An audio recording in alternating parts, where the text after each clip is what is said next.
my name's Barbara Gray from Claritystamp here in the UK, and welcome to YouTube Tuesday. Today I'd like to look at a couple of beautiful stencils that our good friend Mel Turner drew for us. If we just have a look at these, they are so gorgeous. Clarity stencils, top quality. These are A5 stencils here. Be still and listen, the earth is singing, the earth has music for those who listen. What a beautiful pair of stencils these are. And so what I thought I would do is I will use one of these stencils. I'll just make sure that we've got all the little tiny details out of there before we begin. We're going to use one of these stencils I want to show you how to turn the stencil into the black part. In other words, to turn it almost into a stamp. If I show you a piece of artwork, you'll see exactly what I'm talking about. Let me show you how I do this. I'm sure there are lots of different options. This is my way of doing it. And to do that, what we're going to use, I think I'll go with this stencil here. And we're going to use it on an 8" by 10" gel press plate. And you'll see that I've mounted the gel press plate on one of our mega mounts. Now, the first thing I want to do, make sure that all the little tiny bits are out, because this is a brand new stencil. I'm going to turn it upside down, back to front, and I'm going to just make sure that there are no air pockets by using a piece of copy paper to flatten it. There we go. Now I know that that's fine. And what we're going to do next is I'm going to use my Brayer and Payne's Grey slow drying acrylic paint. The golden paint is great for this. We're going to go with the slow drying paint because it just makes it easier for you. How much paint do we use? Well, it's a question of trial and error, really. Not too much and not too little, but you'll soon work it out. Just do a couple of these and you'll soon see how much. It depends on which paint you're using, how big the stencil is. And what we're doing now is we're just transferring this Payne's Grey to the stencil. And you can see, killing two birds with one stone here actually, but you can see how we're covering the stencil with the paint. It's a really beautiful oily kind of paint. Now, so that we don't get lots of stripes on it, I'm going to go lightly just to distribute it. Right, that'll do. I mean, it's arty, so it doesn't matter if you get a couple of stripes.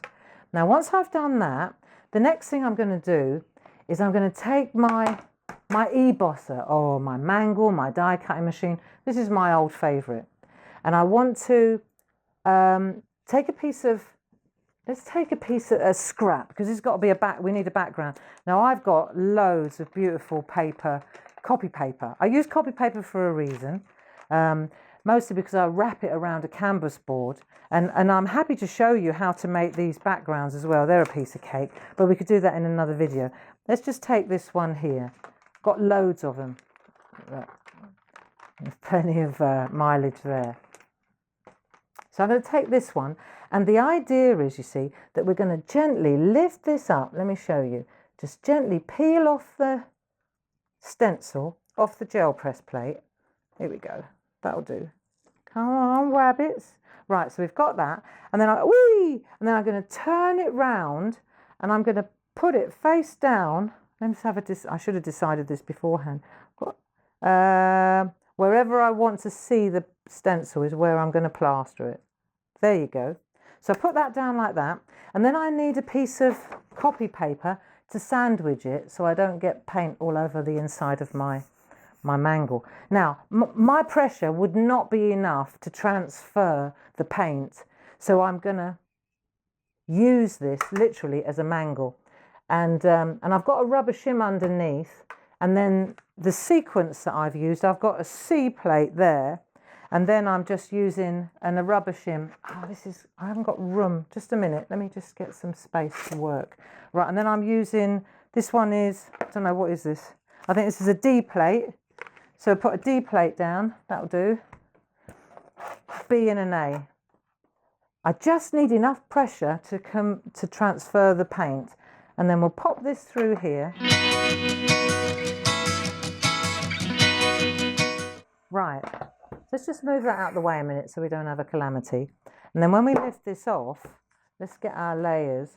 Now what we should be able to do now, because we had a rubber shim under here, we should be able to lift this off. There we go. And we've got our, and that's how we've transferred. You see, we've transferred the paint to the stencil. Really nice. Now here's a trick. I've now primed. This is actually true. I've primed this stencil, and if I use it now again, then this will come out blacker.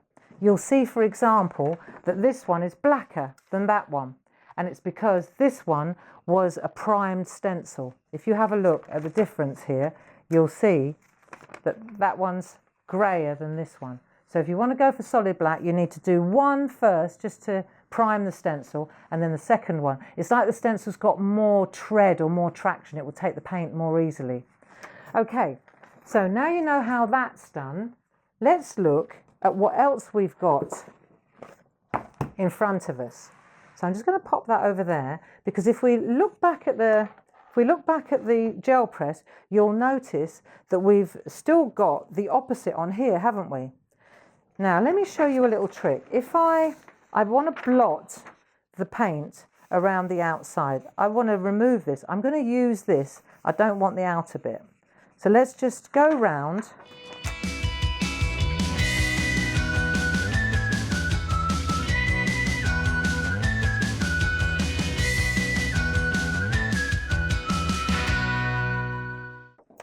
Get rid of the hair. Get rid of the hair. Do you get it? Oh, sorry. Okay, so I've got rid of the black paint around the outside. But because it's a reverse, there's a beautiful print in here. So let me show you this. And by the way, there's enough paint on here easily to have pulled a second print, you know, on like the first one.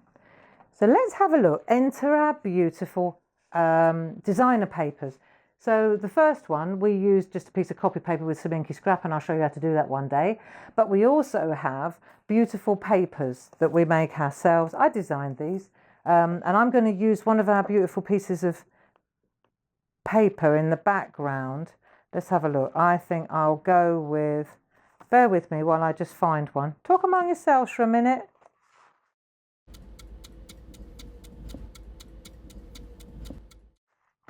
That's the one I'm after. There. Right, so this is from the Indian summer.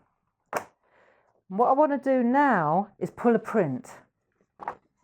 So I've got to decide if this is where the mount comes in handy. So I turn it over, and then I can turn this round. You see, and it clings, which is great. Quite a bit of luck. Okay, and then I can decide where I want to position my print. Let's just pop it there, because I can always cut this bit off, can't I? Then I'm going to press down like so. Now, I've got choices, quite a lot of paint on there. If I just rub lightly, I reckon I'll probably be able to get a ghost print as well. So I don't want to press too hard, but I reckon that will do the job. Let me see. Oh yeah, perfect. So when we turn this over now, you'll see we've got the opposite, which is really beautiful, isn't it? So now we've produced the negative, if you like, of the artwork. And then if we wanted to, I reckon if we picked another colour, I bet if we took a real faded, let's take a light one. There might still be enough for a ghost. Let's see.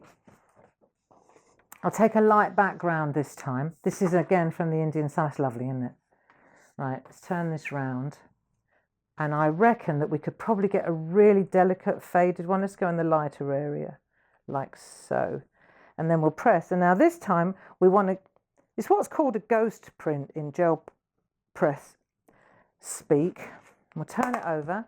We'll rub the back, which is now the back. And then we'll peel that print again. And there's our ghost print as well. So we've got the first generation of paint, then we've got the ghost print, and we've also, most importantly, we've learned how to make our stencil into a stamp, actually.